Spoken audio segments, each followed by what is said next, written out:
When it comes to claims about the scale of violence within personal relationships, the 1 in 4 and the every 10-second type statistics drip off the tongue. Beatrix Campbell, the radical feminist and lesbian, has gone further than this. In an article for The Guardian, she claimed that women victims of domestic violence phone the police every second of every day. If that were true, over 31 million cases would be occurring every year. We would need 3 times the number of police officers in this country just to answer the phones. Despite the sheer impossibility of her claims, figures like these are still regularly published by feminist media sources in the UK, particularly The Guardian, The Independent and the BBC. Now, every minute of every day, police receive a call about domestic violence, and each week 2 women die as a result of it. With an incident being reported to the police every 10 seconds. That official statistic may be shocking enough, but while many victims still refuse to come forward, the true picture is almost certainly worse. The big problem with this factoid is that we're not told what an incident is. How many of these incidents are a man calling about a violent wife? How many incidents are a child calling about a violent mother? How many incidents are a woman calling about a lesbian partner? How many are false accusations? How many are repeat callers? How many are about arguments rather than any physical abuse? Because we're deliberately not given any of this information, the audience is led to believe that all of these incidents relate to women calling about men who are beating them up. This factoid, like so many others with domestic violence, is absolutely meaningless. Domestic violence is often described as an epidemic. A domestic violence epidemic is sweeping Britain. An epidemic, really? So it's contagious, this violence? Only men can catch the disease and only women can suffer the effects? Surely an epidemic is something different. The flu outbreak of 1918 was an epidemic. That killed 228,000 people in the UK within 4 months. People had to pile hundreds of dead bodies on street corners every day for collection and mass burial. Did you see any piles of beaten up dead women on a street corner this morning? Why is domestic violence described as an epidemic when it bears no relation to what an epidemic is? There is no epidemic of domestic violence, and it's not a growing problem. But there is an epidemic of crap journalism and a growing problem of lying politicians, police officers and charities, all misinforming the public. According to a survey by the Daily Mirror, apparently 1/3 of men thought wife beating was okay under certain circumstances. This is undoubtedly correct, although I'm sure that the men who answered were not asked, "Is wife beating okay with you?" They would have been asked something like, "Could slapping a wife ever be justified?" A yes would be processed into, "Wife battering equals okay. Cue hysteria."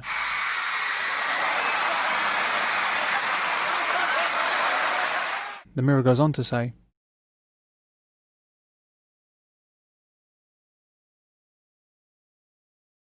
"Well, that's because it's unlikely the dog deserved it. But seriously, as with many feminist surveys like this, the answers that people give bears very little relation to the conclusions drawn." When I asked for a definition of domestic abuse, I said that I did not consider that a one-off aberration that might have happened 15 years ago where my wife slapped me round the face because she lost her temper that day and it had never happened before and it had never happened since. I said, I really don't put that into the same category of domestic abuse as somebody who's systematically abusing somebody else like on a daily or a weekly basis. I said it's not acceptable, you know, that one-off slap. I said, but it does happen. It's human frailty. If you're working on zero tolerance, that would have meant that I would have phoned the police up immediately and said, my wife has just slapped me around the face. I want her arrested and I want her prosecuted. No, that's well out of all. So I got taken to the cleaners for saying that. But they got it out of context because, like I said it's unacceptable, but I do not put that in. And what they tried to pretend was that I'd said that was perfectly okay to slap somebody. I didn't say that at all. The men would not have been referring to battering at all.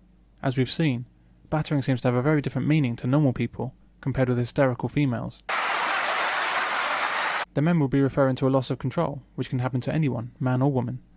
They'll be talking about slapping or restraining a woman who is perhaps attempting to kick or punch them, or stab them with a kitchen knife. Would you hit a woman if she tried to stab you? Or would you bare your chest and take it like a man? Well, there's a strange presumption in society that that's exactly what a man should do. In 2005, the actor Ross Kemp was assaulted by his wife, Rebecca Wade, resulting in him requiring hospital treatment.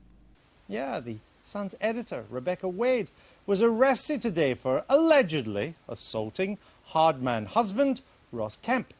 I couldn't quite believe it when I heard this. What would generally happen is that Ross would have been arrested as a matter of course, despite being the victim of an attack.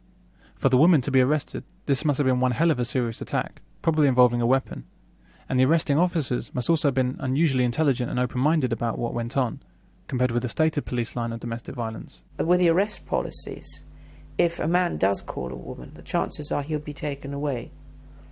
It doesn't matter what if he's scratched and whatever, he's taken out of the situation because it's a positive arrest policy. It's certainly drummed into officers that is the positive intervention and positive action that is expected of them at the scene of a domestic violence incident. Listen to some of the commentary on the incident. Courtesy of a couple who know a thing or two about spousal abuse.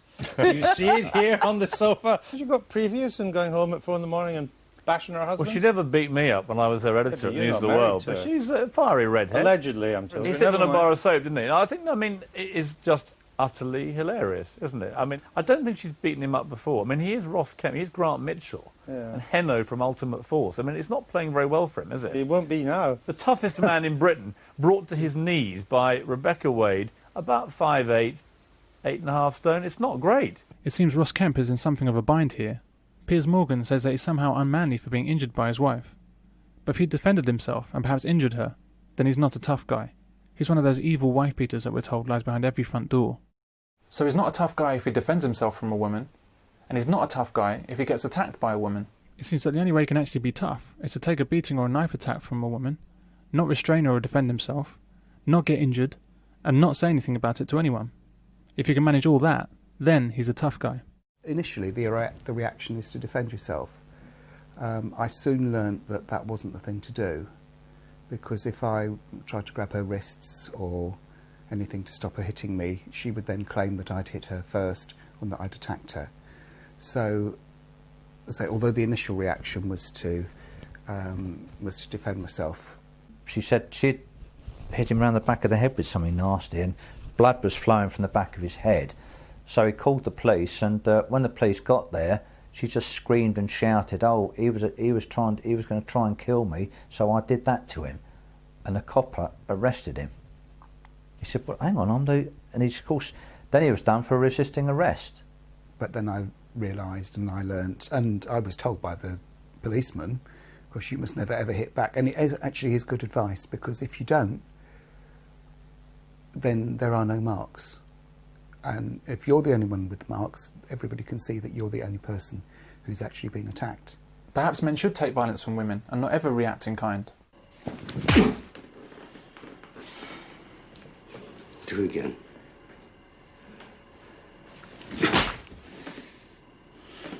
One more time. And perhaps there's nothing a woman could say or do that could justify a slap. It wasn't a miscarriage. It was an abortion. An abortion, Michael. It was a son, and I had it killed because this must all end. But I think we need to be realistic about human relationships and be honest with ourselves about what can arise within them. Women can and do incite and provoke violence from men, often in full knowledge that violence can be the only result. These women should never be classed as victims.